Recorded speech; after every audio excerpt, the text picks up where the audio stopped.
Profesor Dr. Hamka, orang panggil dia Buya Hamka. Bila orang tanya dia, apa maksud qanaah? Sifat qanaah, apa maksud dia? Profesor Hamka kata, dia redha dengan apa yang Tuhan takdirkan dekat dia. Dia redha. Allah takdirkan dia gaji 2,500 aja, dia redha.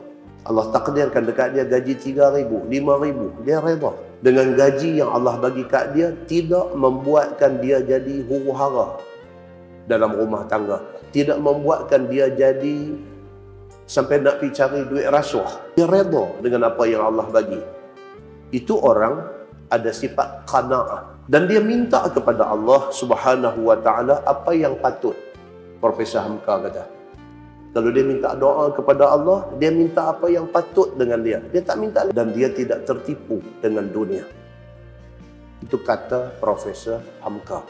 Jadi Nabi SAW kata, orang yang beruntung ialah orang yang dia jadi orang Islam. Beruntung dia. Orang yang beruntung adalah orang yang Allah bagi rezeki dekat dia cukup untuk dia dan keluarga dia. Dan orang yang beruntung adalah orang yang Allah bagi dekat dia sifat qanaah. Sifat dia rasa cukup dengan apa yang Allah bagi dekat dia. Dia redha semuanya.